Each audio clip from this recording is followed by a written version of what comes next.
ಇವತ್ತು ನಾವು ರಾಮನಗರ ಜಿಲ್ಲೆ ಮಾಗಡಿ ತಾಲೂಕಿನ ಇರ್ತಕ್ಕಂಥ ಬಾಚನಟ್ಟಿ ಗ್ರಾಮ ಪಂಚಾಯತ್ಗೆ ಬಂದಿದ್ದೇವೆ ವಿ ಮುಖೇಶ್ ಬಾಬು ಜೊತೆಯಲ್ಲಿ. ಈ ಗ್ರಾಮದಲ್ಲಿ ರೈತರಿಗಾಗಿ ಕೊಟ್ಟಿರ್ತಕ್ಕಂಥ ಏನು ಫಂಡ್ ಏನಿದೆ, ಕಳೆದ 3 ವರ್ಷಗಳಿಂದ ದನದ ಕೊಟ್ಟಿಗೆಗೆ ಸ್ಯಾಂಕ್ಷನ್ ಮಾಡಿದ್ದಾರೆ 50,000 ರೂಪಾಯಿ. ಕಳೆದ 3 ವರ್ಷದಿಂದ ಇಲ್ಲಿರ್ತಕ್ಕಂಥ ರೈತರಿಗೆ ಆ ಹಣವನ್ನು ಪಾವತಿ ಮಾಡದೆ ಬಾಚನಟ್ಟಿ ಗ್ರಾಮ ಪಂಚಾಯಿತಿಯ PD ಅವರು ಸತಾಯಿಸ್ತಾರೆ ಅಂತಕ್ಕಂಥ ಒಂದು ಪ್ರಕರಣವನ್ನು ನಾವು ತಮ್ಮೆದುರಿಗೆ ಬಂದಿದ್ದೇವೆ.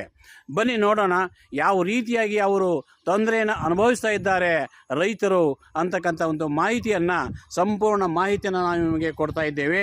ಈ ಬಾಚನಟ್ಟಿ ಗ್ರಾಮ ಪಂಚಾಯಿತಿ PD ಅವರು ಯಾವ ರೀತಿಯಾಗಿ ಒಂದು ದೌರ್ಜನ್ಯ ಮತ್ತು ಭ್ರಷ್ಟಾಚಾರ ಮಾಡ್ತಾ ಇದ್ದಾರೆ ಇದಕ್ಕೊಂದು ಸೂಕ್ತ ನಿದರ್ಶನ ಅಂತಕ್ಕಂಥ ಒಂದು ಮಾಹಿತಿಯನ್ನು ಇವತ್ತು ಹೇಳ್ತಾ ಇದ್ದೇನೆ. ನಮ್ಮ ಮುಖೇಶ್ ಬಾಬು ಅವರನ್ನು ಸಂದರ್ಶನ ಮಾಡ್ತಾರೆ, ತಾವು ಆಲಿಸಬಹುದು. ಸರ್ ಹೇಳಿ. ಈಗ ನಮಸ್ಕಾರ ಸರ್, ನನ್ನ ಹೆಸರು ಬಾಬು ನಾಯಕ್ ಅಂದ್ಬಿಟ್ಟು ನಾನು ಚಿಕ್ಕತರಪಾಳ್ಯ ಗ್ರಾಮದಲ್ಲಿ ವಾಸವಾಗಿದ್ದೇನೆ. ನಾನು ಯಾವ ಪಂಚಾಯತಿ? ಬಾಚನಟ್ಟಿ ಪಂಚಾಯಿತಿ. ನಾವು ದನದ ಕೊಟ್ಟಿಗೆ ಮಾಡಿಸಿದ್ವಿ. ಮಾಡಿಸ್ಬೇಕಾದ್ರೆ ಮೊದಲನೇದು ಒಂದು 2 ಬಿಲ್ ಏನೋ ಬರುತ್ತೆ, ಅದು ಬಂತು. ಇವಾಗ ಇದು ಮೆಟೀರಿಯಲ್ ಬಿಲ್ ಕೇಳಕ್ಕೆ ಹೋದ್ರೆ ಟೆಕ್ನಿಕಲ್ ಪ್ರಾಬ್ಲಮ್ಮು, ಅದು ಇದು ಪ್ರಾಬ್ಲಮ್ ಅಂತ ಹೇಳ್ತಾವ್ರೆ. 2 ಬಿಲ್ ಬಂತು ಅಂತ ಹೇಳಿದ್ರಲ್ವಾ? ಹೌದು. ಸೊ ಮತ್ತೆ ಉಳಿದಿದ್ದು ಯಾಕೆ ಬಂದಿಲ್ಲ? ಅದೇನೋ ಟೆಕ್ನಿಕಲ್ ಪ್ರಾಬ್ಲಮ್ ಅಂತ ಹೇಳ್ತಾವ್ರೆ ಸರ್. ಅದಕ್ಕೆ ಏನು ಸಂಬಂಧ ಇಲ್ಲ. ಅವ್ರು ನಾವು ಕೇಳ್ತಾ ಇದೀವಿ ನಮ್ದು ಕೊಟ್ಟಿಗೆ ಬಿಲ್ ಯಾಕೆ ಆಗ್ತಾ ಇಲ್ಲ ಅಂತ ಕೇಳಿದ್ಕೆ ಅದ್ ನೀವು ಟೆಕ್ನಿಕಲ್ ಪ್ರಾಬ್ಲಮ್ ಅಪ್ಪ ಅಂತ ಇದು ಏನೋ ಇದು ಬರ್ತಾ ಇಲ್ಲ. ಯಾರು ಹೇಳಿದವರು? ಯಾರು? ಪಂಚಾಯತಿ ಅವರು, ಇವರು PDO ಅವರು. ಅವ್ರ ಹೆಸರು ನಮ್ಮ PDO ಅನ್ನೋದು ಗೊತ್ತು, ಹೆಸರು ಏನೋ ಕೇಳಕ್ ಹೋಗಿಲ್ಲ ಸರ್. ಅದು ತೋರಿಸಿ. ನಮ್ದು ಬನ್ನಿ ನೋಡಿ, ಅವರು ಯಾವ ಥರ ಇದು ಒಂದು ಕೊಠಡಿಯನ್ನು ನಿರ್ಮಾಣ ಮಾಡಿದ್ದಾರೆ ಸ್ವಂತ ದುಡ್ಡಿನಲ್ಲಿ. ದನಗಳನ್ನು ಕೂಡ ಅವರು ಸಾಕಿದ್ದಾರೆ. ಈ ಒಂದು ಇದಕ್ಕೆ ಇದುವರೆಗೂ ಕೂಡ ಹಣವನ್ನು ರಿಲೀಸ್ ಮಾಡದೇ ಇರೋದು ಕೂಡ ಬಹಳ ವಿಷಾದನೀಯ ಅಂತಕ್ಕಂಥ ಒಂದು ಮಾಹಿತಿಯು ಕೂಡ ಬರ್ತಾ ಇದೆ. ಇಲ್ಲಿ ನೀವು ನೋಡ್ತಾ ಇರಬಹುದು, ಈಗ ಬಾಬು ನಾಯಕ್ ಅಂತ ಇಲ್ಲಿ ಬೋರ್ಡ್ ಏನೋ ಕಾಣ್ತಾ ಇದೆ. ಎಷ್ಟದು ಸ್ಯಾಂಕ್ಷನ್ ಆಗಿದೆ, ಯಾವುದು ಗ್ರಾಮ ಪಂಚಾಯತ್ ಅಂತ ಏನಿಲ್ಲಲ್ಲ, ಅದಿದೆ, ಅದು ಆದ್ರೆ ಕಾಣಿಸ್ತಾ ಇಲ್ಲ. ಅದು ಬೋರ್ಡ್ ಹತ್ರದಲ್ಲಿ ಹೋಗ್ಬೇಕಿತ್ತು. ಅವರ ಇದು ಬೋರ್ಡ್ ಹಾಕ್ಬೇಕು ಅಂತ ಹೇಳಿದ್ರ. ಲಕ್ಷ್ಮಣ ನಾಯಕ ರವರ ಕೊಟ್ಟಿಗೆ ನಿರ್ಮಾಣ. ಇದು ಅಮೌಂಟ್ ಏನು ಬರ್ದಿಲ್ಲ ಅದರಲ್ಲಿ? ಅಮೌಂಟ್ ಅದು ಬರ್ದಿಲ್ಲ. ಅದು ಒಂದ್ ದಿನ ಕೂಲಿದಂತ ಬರ್ದಿದ್ದಾರೆ. ಒಂದ್ ದಿವಸ ಕೂಲಿ 849 ರೂಪಾಯಿ ಹಾಕಿ ಇದು ಅಂದ್ರ ಈ ಇದರಲ್ಲಿ ಮಾಡಿಸಿದ್ದು. ಸರಿ, ನರೇಗಾ ಯೋಜನೆಯಲ್ಲಿ ಮಾಡಿಸಿದ್ದು.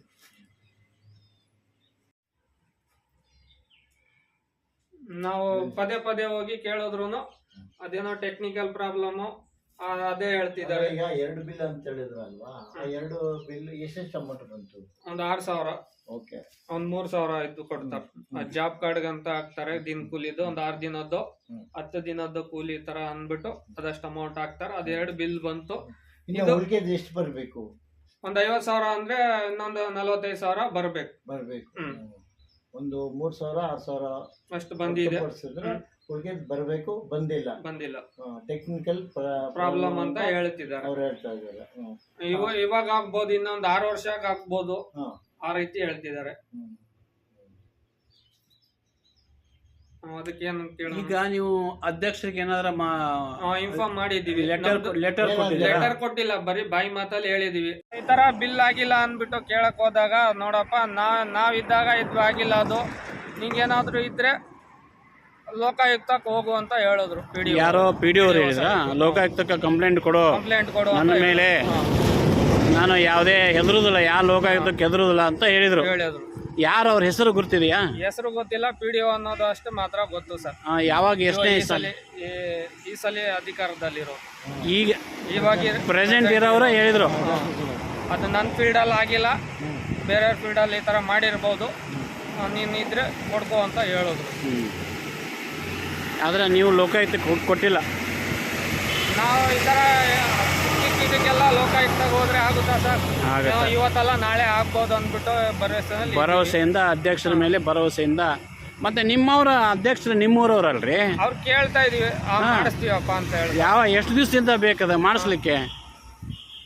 ಕೇಳಕ್ಕಿಲ್ವಾ ನೀವು? ಎಷ್ಟು ದಿವಸ ಬೇಕು ಅದಕ್ಕೆ? ಹೇಳ್ತಾ ಇದೀವಿ ಅದು 2021ರಿಂದ 2021 ಕೇಳಿದ್ರಲ್ಲ, 2021ರಿಂದ ಬಿಲ್ ಸ್ಯಾಂಕ್ಷನ್ ಆಗಿಲ್ಲ. ಬಿಲ್ಲನ್ನು ಬಹುಶಃ ಇವರು ಬಿಲ್ ಆಗ್ತಾ ಇದೆ. ಅವ್ರದ್ದೇ ಆದ ಕಾಮಗಾರಿಕೆ ಅವ್ರು ಮಾಡ್ತಿದ್ದಾರೆ, ಅದೆಲ್ಲ ಆಗುತ್ತೆ. ನಮ್ದು ಒಬ್ರದ್ದೇ ಆಗ್ತಾ ಇಲ್ವಾ ಅಂತ ಹಂಗೂ ಕೇಳಿದ್ವಿ. ಅದೇ ಟೆಕ್ನಿಕಲ್ ಪ್ರಾಬ್ಲಮ್ ಇಲ್ಲ ಅಂದ್ರೆ ಪಂಚಾಯತಿಗೆ ಹೋಗಿ, ಇದು ಮಾಗಡಿ ಇದು ಗ್ರಾಮ ಪಂಚಾಯತಿ ತಾಲೂಕ್ ಪಂಚಾಯತಿಲಿ ಹೋಗಿ ಕೇಳ್ಕೊಳ್ಳಪ್ಪ. ಇವಾಗ ನಾವು ತಾಲೂಕ್ ಪಂಚಾಯತಿನಲ್ಲಿ ನಾವು ಸುಮ್ಮನೆ ಹೋಗಿ ಕೇಳಿದ್ರೆ ಏನು ಕೊಡ್ತಾರೆ? ಅವ್ರ ಹತ್ರ ದಾಖಲೆ ಅವ್ರ ಹತ್ರ ಐತೆ, ನಮ್ಮ ಹತ್ರ ಏನೂ ಇಲ್ಲ. ಬರೀ ನಾವು ಕೊಟ್ಟಿಗೆ ನಿರ್ಮಾಣ ಮಾಡಿದೀವಿ, ದಾಖಲೆ ಎಲ್ಲ ಅವ್ರ ಹತ್ರ ಇರುತ್ತೆ. ಅದು ನಮ್ಗೆ ಅಷ್ಟೇ ಬೋರ್ಡ್ ಅಷ್ಟೇ ಎತ್ಕೊಟ್ಟಿರೋದು. ಬೋರ್ಡ್ ಏನು ಅವರೇ ಬರೆದಿದ್ದ? ಅವ್ರಲ್ಲಿ ಚೀಟಿ ಕೊಟ್ಟಿರ್ತಾರೆ, ಈ ರೀತಿ ಬರೆಸ್ಬೇಕಂದ್ಬಿಟ್ಟು ಅದನ್ನು ಬರ್ಸಿದೀವಿ. ಏನು ಪುಟ್ಟರಾಮಯ್ಯ PDO ಬಾಚೇನಹಟ್ಟಿ ಪಂಚಾಯತಿ.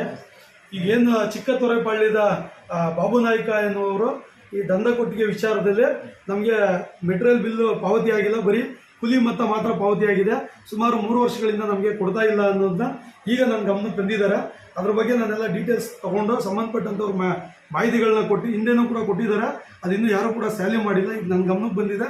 ಅದನ್ನು ಆದಷ್ಟು ಬೇಗ 1 ತಿಂಗಳು ಅಥವಾ 2 ತಿಂಗಳ ಅಂತರದಲ್ಲಿ ಇದನ್ನ ಬೇಗ ಸ್ಯಾಲ್ಯೂಟ್ ಮಾಡಿ ಅವ್ರಿಗೇನು ತಾಂತ್ರಿಕ ಸಮಸ್ಯೆ ಉಂಟಾಗಿದೆ, ಬ್ಯಾಂಕ್ ಅಕೌಂಟ್ ಪ್ರಾಬ್ಲಮ್ ಇರ್ಬೋದು, ಮತ್ತೊಂದು ಇದು ತಾಂತ್ರಿಕ ಸಮಸ್ಯೆ ಇರ್ಬೋದು, ಆ ಸಮಸ್ಯೆನ ಬಗೆಹರಿಸಿ ಅವ್ರಿಗೆ ವೈಯಕ್ತಿಕವಾಗಿ ಅವ್ರಿಗೆ ಅಮೌಂಟ್ ಏನು ಸಂದಾಯ ಆಗಬೇಕು ಅದನ್ನ ಶೀಘ್ರವಾಗಿ ಬಿಡುಗಡೆ ಮಾಡಿಸೋಕ್ಕೆ ನಾವು ಪ್ರಯತ್ನ ಮಾಡ್ತೀವಿ. ನಾವು ಯಾವ ಪತ್ರಿಕೆಯಲ್ಲಿ ನೋಡಿದ್ವಿ ನಿಮ್ಮ ಈ ಸಿರಾಟಿ ನ್ಯೂಸ್ ಪೇಪರ್ನಲ್ಲಿ ಈ ಒಂದು ವಿಚಾರ ಇದಾಗಿದೆ, ಕಂಪ್ಲೇಂಟ್ ರೈಸ್ ಆಗಿದೆ. ಇದಕ್ಕೆ ಸಂಬಂಧಪಟ್ಟಂಗೆ ನಾನು ಈ ತಕ್ಷಣವೇ ನಾನು ಕ್ರಮ ಕೈಗೊಂಡು ಅದಕ್ಕೆ ಸಂಬಂಧಪಟ್ಟಂತ ಎಲ್ಲ ಮಾಹಿತಿಗಳನ್ನ ತರಿಸ್ಕೊಂಡು ಈಗ ಅದನ್ನ ಕಳ್ಸಿಕೊಡ್ತಾ ಇದ್ದೀನಿ. ಈ ದಿನನೇ ನಾನು ಅದನ್ನ ಮುಂದಕ್ಕೆ ಮೇಲಧಿಕಾರಿಗಳಿಗೆ ಫಾರ್ವರ್ಡ್ ಮಾಡಿ ನಾನೇ ಖುದ್ದು ವೈಯಕ್ತಿಕ ಜವಾಬ್ದಾರಿ ವಹಿಸಿ ಅದನ್ನ ಸ್ಯಾಲ್ಯೂಟ್ ಮಾಡಿ 1 ತಿಂಗಳು ಅಥವಾ 2 ತಿಂಗಳ ಅಂತರದಲ್ಲಿ. ಅಲ್ಲ, ಮೇಲಾಧಿಕಾರಿಗಳಂದ್ರೆ ಯಾರು ಸರ್? ತಾಲೂಕ್ ಪಂಚಾಯತಿನೂ ಇದೆ, ಜಿಲ್ಲಾ ಪಂಚಾಯತಿನೂ ಇದೆ. ಯಾವ ಹಂತದಲ್ಲಿ ನಾವು ತಾಲೂಕ್ ಪಂಚಾಯತಿಗೆ ಫಸ್ಟ್ ಏನೇ ಮಾಡಿದ್ರು ಕಮ್ಯುನಿಕೇಟ್ ಆಗಬೇಕು, ಅಲ್ಲಿಂದ ಲೆಟ್ರು ಜಿಲ್ಲಾ ಪಂಚಾಯತಿಗೆ ಹೋಗಬೇಕು. ಅವ್ರು ಏನು ಹೇಳ್ತಾರೋ ಅದರ ಸಲಹೆಯನ್ನು ಪಾಲನೆ ಮಾಡಿ ಇವ್ರಿಗೆ ಏನು 11 ಜನಕ್ಕೆ ಏನು ತಾಂತ್ರಿಕ ಸಮಸ್ಯೆಯಿಂದ ಇವ್ರಿಗೆ ಮೆಟೀರಿಯಲ್ ಬಿಲ್ ಸಾಮಗ್ರಿ ಮೊತ್ತ ಪಾವತಿ ಆಗಿಲ್ಲ, ಆದಷ್ಟು ಶೀಘ್ರವೇ ಬಿಡುಗಡೆ ಮಾಡಿಸ್ತೀವಿ. ಪ್ರಾಮಾಣಿಕವಾಗಿ ನಾವೇ ವೈಯಕ್ತಿಕ ಗಮನ ಹರಿಸಿ ಮಾಡಿಸ್ತೀವಿ. ಈಗ ತಾವು ಹೇಳಿದ್ರಿ ಸರ್, ಈಗ ಅವನು ಹೇಳಿದ್ನಲ್ಲ, ನೀವು ಬಂದಾಗ ನಿಮ್ಮನ್ನು ಭೇಟಿಯಾಗಿದ್ದೆ, ನೀವು ಅಧಿಕಾರಿಗಳಿಗೆ ದೂರು ಕೊಡಿ ಅಂತ. ಅವತ್ತ ನೀವು ಯಾಕೆ ತನಿಖೆ ಮಾಡಲಿಲ್ಲ? ಅದಕ್ಕೆ ಸಂಬಂಧಪಟ್ಟಂಗೆ ನಾವು ಅವನಿಗೆ ಸೌಜನ್ಯದಲ್ಲೇ ಆನ್ಸರ್ ಮಾಡೋದು. ಆದರೆ ಅವನು ಬೇಸತ್ತು ಹೋಗಿ ತುಂಬ ಹೊರಟ ರೀತಿಯಲ್ಲಿ ಮಾತಾಡ್ತಿದ್ರು. ಅದು ನಮ್ಮ ಹಿಂದೆ 2020-15ರಲ್ಲಿ ಹಿಂದೆ ಎಲ್ಲ ತುಂಬ ಮಾಡಿದ್ದಾರೆ ಹಾಗೆ ಹೀಗೆ ಅಂತ ಬೇರೆ ಎಲ್ಲ ಆರೋಪ ಮಾಡಿದ್ರು. ಸೊ ನಾವು 1 ವರ್ಷದಿಂದ ಬಂದಿದ್ದೀವಿ. ಅದಕ್ಕೆ ಸಂಬಂಧಪಟ್ಟಂಗೆ ನಾವು ಜವಾಬ್ದಾರಿ ತಗೋಬೋದು. ಹಿಂದೆ ಏನಾದ್ರು ಮಿಸ್ಟೇಕ್ಸ್ ಆಗಿದ್ರೆ ನಮ್ಮ ಹತ್ರನೇ ಮಾಹಿತಿ ಇದೆ, ಮಾಹಿತಿ ಹಕ್ಕಿದೆ, ತೊಗೊಂಡು ನೀವು ಬೇಕಾದ್ರೆ ಮೇಲ್ಮಟ್ಟದಲ್ಲಿ ಹೋಗಿ ನ್ಯಾಯ ಪಡ್ಕೋಬೋದು ಅನ್ನೋ ವಿಚಾರನ ಅವ್ರ ಗಮನ ತಿಳಿಸಿದ್ದೀವಿ. ಯಾಕೆಂದ್ರೆ ನಾವು PDO ತಪ್ಪು ಮಾಡಿದ್ರೆ ಅದನ್ನ ನಾವು PDOನೇ ಸರಿಪಡಿಸೋಕೆ ಬರೋದಿಲ್ಲ. ಅದೇನಿದ್ರು ಮೇಲ್ಮಟ್ಟಕ್ಕೆ ಕಂಪ್ಲೇಂಟ್ ಮಾಡಿ ಮಾಹಿತಿ ಕೊಟ್ಟರೆ ಅವ್ರು ಸಂಬಂಧಪಟ್ಟಂಥವ್ರು ಇಲಾಖೆ ತನಿಖೆ ಮಾಡಿ ಅವ್ರ ಮೇಲೆ ಯಾರು ತಪ್ಪು ಮಾಡಿರ್ತಾರೋ ಅವ್ರ ಮೇಲೆ ಸೂಕ್ತ ಕ್ರಮ ತಗೊಳ್ತಾರೆ. ಯಾಕೆಂದ್ರೆ ನಾನು ಹಿಂದೆ ಮಾಡಿರೋ PDOನ ನಾನು ಬಂದು ಆ PDO ಮೇಲೆ ಕ್ರಮ ವಹಿಸೋಕ್ಕೆ ಸರ್ಕಾರ ನಮಗೆ ಅಧಿಕಾರ ಕೊಟ್ಟಿಲ್ಲ. ನಾವು ಈಕ್ವಲೆಂಟ್ ಕೇಡರ್ ಇರೋದನ್ನ ಅದು ಅವಕಾಶ ಇಲ್ಲ. ಮೇಲ್ಮಟ್ಟದಲ್ಲಿ ತಾಲೂಕ್ ಪಂಚಾಯತಿ ಕಾರ್ಯನಿರ್ವಾಹಕ ಅಧಿಕಾರಿಗಳಿಗೆ ಅವನ ಮಾಹಿತಿಗಳು ಕೊಟ್ಟರೆ ಅವರು ತನಿಖೆ ಮಾಡಿ ತಪ್ಪಾಗಿದ್ರೆ ಅದನ್ನ ಸರಿಪಡಿಸುವ ವ್ಯವಸ್ಥೆ ಮಾಡ್ತಾರೆ. ಸೊ ಅದನ್ನು ವಿಚಾರನ ನಾನು ಸೌಜನ್ಯದಲ್ಲಿ ಹೇಳಿದ್ದೀನಿ. ಆ ವ್ಯಕ್ತಿ ಅದನ್ನ ಬೇರೆ ರೀತಿಯಲ್ಲಿ ಅದನ್ನ ತಪ್ಪಾಗಿ ತಿಳ್ಕೊಂಡಿದ್ದಾರೆ ಅದನ್ನ. ಯಾಕೆಂದ್ರೆ ನಾವು ತಪ್ಪು ಮಾಡಿದಾಗ ನಾನೇ ಸರಿಪಡಿಸೋಕೆ ಆಗೋದಿಲ್ಲ. ಅದನ್ನ ಅದು ಮೇಲೆ ಮಟ್ಟಕ್ಕೆ ಹೋಗಿ ಅದನ್ನ ಸರಿಪಡಿಸ್ಕೊಳ್ಳೋಕೆ ಅವಕಾಶ ಇರ್ತದೆ. ಸೊ ಆ ರೀತಿ ಬಾಬು ನಾಯಕಗೆ ಏನು ಹೇಳ್ತೀರಿ ಸರ್? ಈಗ ಅಂದ್ರೆ ನೀವು ಆ ದೂರ ಯಾರಿಗೂ ಕೊಡಬಾರ್ದು, ಈಗ ನಮ್ಮನ್ನ ಬಂದು ನೀವು ಕಾಣಬೇಕು. ಈಗ ನಾವೀಗ ವೈಯಕ್ತಿಕವಾಗಿ ನಾನೇ ಅದನ್ನ ಒಂದೇ ಬಾಬು ನಾಯಕರ ಜೊತೆ 210 ಜನ ಈ ರೀತಿ ತಾಂತ್ರಿಕ ಸಮಸ್ಯೆಯಿಂದ ಸಾಮಗ್ರಿ ಮೊತ್ತ ಪಾವತಿ ಆಗಿಲ್ಲ. ಅಷ್ಟೋ ಜನರು ಸೇರಿಸಿ ಬರೀ ಮೂರ್ತಿ ನಾಯಕರು ಕಂಪ್ಲೇಂಟ್ ಮಾಡಿದ್ದಾರೆ ಅಂತ ಅಲ್ಲ, ಅದು ಇನ್ನೊಬ್ಬರು ಕಂಪ್ಲೇಂಟ್ ಮಾಡಲಿಲ್ಲ ಅಂತ ಅಲ್ಲ, ಅದು ನಮ್ಮ ಡ್ಯೂಟಿ. ಯಾಕೆಂದ್ರೆ ನನ್ನ ಗಮನಕ್ಕೆ ಬಂದಿದೆ. ಈಗ ನಿಮ್ಮ ಪೇಪರ್ನಿಂದ ಕೂಡ ಅಧಿಕಾರಿಗಳಲ್ಲಿ ನಮ್ಮಲ್ಲಿ ಈಗ ಒಂದು 11 ವರ್ಗಗಳು ತಾಂತ್ರಿಕ ಸಮಸ್ಯೆಯಿಂದ ಅವ್ರಿಗೆ ಏನು ಮೆಟೀರಿಯಲ್ ಸಾಮಗ್ರಿ ಮೊತ್ತ ಪಾವತಿ ಮಾಡೋಕ್ಕಾಗಿಲ್ಲ. ವ್ಯಕ್ತಿಗತವಾಗಿ ಮಾಡಬೇಕಾಗಿರೋದ್ರಿಂದ ಕೆಲವೊಂದು ಸಾರಿ ಬ್ಯಾಂಕ್ ಟೆಕ್ನಿಕಲ್ ಅವರ ಅಕೌಂಟ್ ನಂಬರ್ ವ್ಯತ್ಯಾಸನೋ ಏನೋ ಪ್ರಾಬ್ಲಮ್ ಆಗಿ ಆ ಥರ ಆಗಿದೆ. ಈಗ ಅದರದ ಡೀಟೇಲ್ಸ್ ಎಲ್ಲ ಲೆಟರ್ ಕರೆಸ್ಪಾಂಡೆನ್ಸ್ ಆಗಿದೆ, ಬಟ್ ಆದರೆ ಇನ್ನೂ ಸ್ಯಾಲ್ಯೂಡ್ ಆಗಿಲ್ಲ ಅಂತ ಬಂದಿರೋದ್ರಿಂದ ಈಗ ನಾನು ಮತ್ತೆ ಇನ್ನೊಂದು ಲೆಟ್ರ್ ಹಾಕಿ ಅದೇನಿದೆ ನಾನೇ ಖುದ್ದು ಪರ್ಸ್ನಲಿ ಅದನ್ನು ತೊಗೊಂಡೋಗಿ ಸ್ಯಾಲ್ಯೂ ಮಾಡಿ ಅವೇನು ಇಷ್ಟು ಜನ ವೈಯಕ್ತಿಕ ಫಲಾನುಭವಿಗಳಿಗೆ ತೊಂದರೆ ಆಗಿದೆ ಅಷ್ಟು ಕೂಡ ನಾವು ವೈಯಕ್ತಿಕ ನಿಗಾ ವಹಿಸಿ ಅದನ್ನ ಪ್ರಾಬ್ಲಮ್ ಸ್ಯಾಲ್ಯೂ ಮಾಡೋದು ನಮ್ಮ ಆದ್ಯ ಕರ್ತವ್ಯ ಆಗಿದೆ. ಈಗ 11 ಜನಕ್ಕೆ ಸಮಸ್ಯೆ ಆಗಿದೆ, ಬೇರೆ ಇಲಾಖೆದು 1-2 ಇದೆ. ಬಟ್ ಈ 11 ಜನ ಏನು ನಮ್ಮ ಪಂಚಾಯತಿಯಿಂದ ನಾವು ಅನುಷ್ಠಾನ ಮಾಡಿದ್ದೀವಿ ಅನುಷ್ಠಾನ ಮಾಡಿದ ಅಷ್ಟು ಕೂಡ ಒಂದೇ ಲೀಟ್ರಲ್ಲಿ ಅವ್ರು ತೊಗೊಂಡೋಗಿ ಏನು ಡೈರೆಕ್ಷನ್ ಕೊಡ್ತಾರೆ ಅದ್ರ ಬೇಸ್ ಮೇಲೆ ನಾವು ಅದನ್ನು ಕ್ಲಿಯರ್ ಮಾಡಿ ಈ ವರ್ಷದಲ್ಲಿ ಅವ್ರಿಗೆ ಹಣ ಸಂದಾಯ ಆಗುವಂಗೆ ಕ್ಲಿಯರ್ ಮಾಡಿಕೊಡ್ತೀವಿ. ಯಾಕೆಂದರೆ ಇದು 2021-22 ಇಂದ ಈಗ ನನಗೆ ಈಗ ಬಂದು ಲಾಸ್ಟ್ ಇಯರ್ ನಾನು ಬಂದಿರೋದು 1 ಇಯರ್ ಆಯಿತು. ಸೊ ಅದು 2 ಇಯರ್ಸ್ 3 ಇಯರ್ಸ್ ಬ್ಯಾಕಿಂದ ಅದು ಉಳ್ಕೊಂಡಿದ್ದು, ನನಗೆ ಅದರ ಗಮನಕ್ಕೆ ಬಂದಿರಲಿಲ್ಲ. ಈಗ ಮೊನ್ನೆ ಬಂದು ಆ ವ್ಯಕ್ತಿ ಬಂದು ಕೇಳೋದ್ಮೇಲೆ ಇದು ಮಾಹಿತಿ ಗೊತ್ತಾಗಿರೋದು. ಸೊ ಅದನ್ನ ನಾನು ತರಿಸ್ಕೊಂಡಿದ್ದೀನಿ. ಹಿಂದೆ ಲೆಟ್ರ್ ಹಾಕಿ ಹೋಗಿದ್ದಾರೆ, ಬಟ್ ಯಾರೋ ಸ್ಯಾಲ್ಯೂ ಮಾಡೋ ಪ್ರಯತ್ನ ಆಗಿರಲಿಲ್ಲ. ಈಗ ನಾನು ಪರ್ಸ್ನಲಿ ವೈಯಕ್ತಿಕವಾಗಿ ಇದನ್ನ ತೊಗೊಂಡು ಅಷ್ಟು ಕೂಡ ಕಡಿಮೆ ಅವಧಿ ಒಳಗೆ ಶಾರ್ಟ್ ಔಟ್ ಮಾಡ್ತೀನಿ. ಈಗ ಪ್ರತಿ ತಿಂಗಳು ನಮಗೆ ಮೆಟೀರಿಯಲ್ ಬಿಲ್ ಬರ್ತಾ ಇರೋದ್ರಿಂದ ಸಮಸ್ಯೆ ಇಲ್ಲ. ಮೊದಲಾಗಿದ್ರೆ 3 ತಿಂಗಳು 6 ತಿಂಗಳಿಗೆ ಬರ್ತಾ ಇತ್ತು, ಈಗ ಪ್ರತಿ ತಿಂಗಳು ಬರ್ತಾ ಇರೋದ್ರಿಂದ ಈ ತಿಂಗಳಿಲ್ಲ ಅಂದರೆ ಮುಂದಿನ ತಿಂಗಳಾದ್ರೂ ಅದು ಸ್ಯಾಲ್ಯೂಟ್ ಮಾಡಿ ಆದಷ್ಟು ಬೇಗ ಕ್ಲಿಯರ್ ಮಾಡಿ ಅವರ ಖಾತೆಗಳಿಗೆ ನೇರವಾಗಿ ಜಮಾ ಆಗುವಂಥ ಜವಾಬ್ದಾರಿ ನಮ್ಮದು. ನಾವು ಸಿರಟಿ ನ್ಯೂಸ್ ಪತ್ರಿಕೆಯಲ್ಲಿ ಬಾಚೇನಹಟ್ಟಿ ಗ್ರಾಮ ಪಂಚಾಯತಿಯವರಿಂದ ಕಿರುಕುಳ ಅಂತಕ್ಕಂಥ ಒಂದು ಲೇಖನವನ್ನು ಪ್ರಕಟ ಮಾಡಿದ್ದೀವಿ. ಈ ಕುರಿತು ಬಾಚೇನಹಟ್ಟಿ ಗ್ರಾಮ ಪಂಚಾಯಿತಿಯ ಅಭಿವೃದ್ಧಿ ಅಧಿಕಾರಿಗಳನ್ನು ನಾವು ಸಂಪರ್ಕ ಮಾಡಿದಾಗ ನಮಗೆ ಸಂಪೂರ್ಣವಾದ ಅವರು ಮಾಹಿತಿಯನ್ನು ಕೊಟ್ಟಿದ್ದು, ಈ ಕೂಡಲೇ ಬಾಬು ನಾಯಕ್ ಅವರಿಗೆ ಏನು ಅನುದಾನ ಬರಬೇಕಾಗಿದೆ, ಕೂಡಲೇ ನಾನು ಜವಾಬ್ದಾರಿಯಿಂದ ಬಿಡುಗಡೆ ಮಾಡಿಸಿಕೊಡ್ತೀನಿ ಅಂತಕ್ಕಂಥ ಒಂದು ಹಿತಾಸಕ್ತಿಯನ್ನು ಅವರು ಹೊಂದಿದ್ದಾರೆ. ನಮ್ಮ ಸಿರಟಿ ನ್ಯೂಸ್ ಪತ್ರಿಕಾ ತಂಡವು PDO ಸರ್ ಅವರಿಗೆ ಧನ್ಯವಾದಗಳನ್ನು ಅರ್ಪಿಸುತ್ತದೆ. ಸಮಸ್ಯೆ ನಿಮಗೆ ಅರ್ಥವಾಯ್ತಲ್ಲ. ನಾವು ಇಂಥ ವಿಷಯಗಳನ್ನೇ ಸಂಗ್ರಹ ಮಾಡುತ್ತಾ ಹೊರಟಿದ್ದೇವೆ. ಸಿರಟಿ ನ್ಯೂಸ್ ಪತ್ರಿಕೆ ತಂಡ ಇಂಥ ಒಂದು ಹಗರಣಗಳ ಜಾಲನ್ನು ಹಿಡಿದು ಬೆನ್ನು ಹತ್ತಿದೆ. ಇದು ಒಂದು ರೀತಿಯಾದ ಜಾಲ ಅಂತ ಮೇಲ್ನೋಟಕ್ಕೆ ಕಂಡು ಬಂದರೂ ಸಹಿತ ಈ ಅಧಿಕಾರಿಗಳ ಒಂದು ಸ್ಪಷ್ಟತೆಯಿಂದಾಗಿ ಪ್ರತಿಯೊಬ್ಬರಿಗೂ ಕೂಡ ತಿಳಿಯುತ್ತೆ.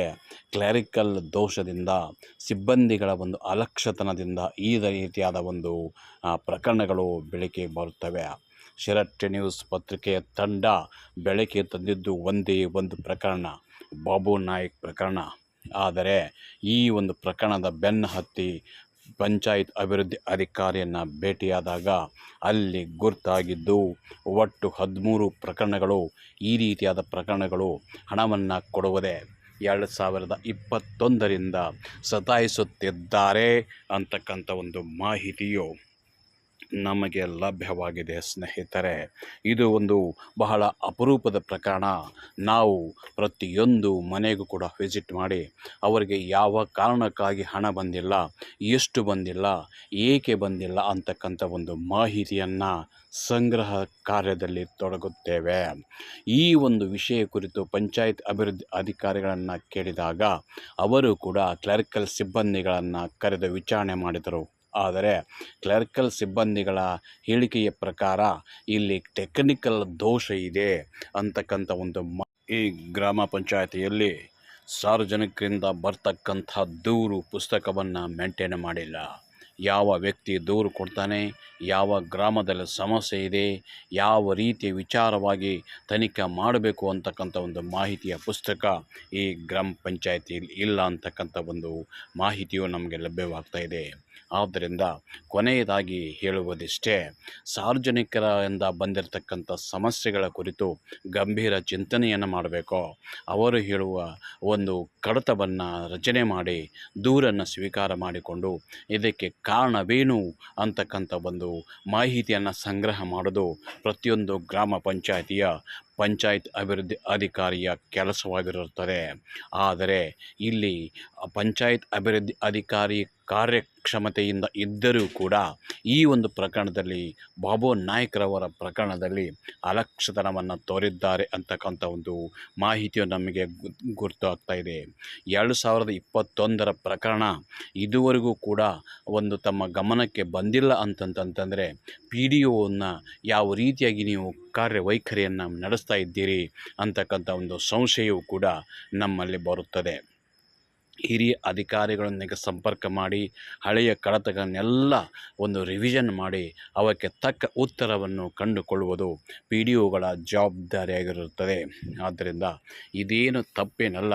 ನೀವು ನಮ್ಮ ಒಂದು ಸಿರಟಿ ನ್ಯೂಸ್ ಪತ್ರಿಕಾ ತಂಡ ಪ್ರಕಟ ಮಾಡಿದ ಸುದ್ದಿಗೆ ಬೆಂಬಲ ಕೊಟ್ಟು ಪ್ರತಿಕ್ರಿಯೆ ನೀಡಿ ಆ ಒಂದು 13 ಜನಕ್ಕೂ ಕೂಡ ಏನೋ ಅನುದಾನ ಬರದೆ ಹಾಗೆ ಫೈಲು ಕ್ಲೋಸ್ ಆಗಿದೆಯೋ ಅದನ್ನು ಮುಂದುವರಿಸಿ ಅವರಿಗೆ ಅನುದಾನ ದೊರೆಯುವಂತೆ ಮಾಡುವಲ್ಲಿ ತಾವು ಪ್ರಯತ್ನ ಮಾಡುತ್ತೀರಿ ಅಂತಕ್ಕಂಥ ಒಂದು ಭರವಸೆ ನೀಡಿದ್ದರಿಂದ ನಾವು ಕೂಡ ಅದೇ ದಾರಿಯನ್ನು ಕಾಯ್ತಾ ಇರ್ತೇವೆ.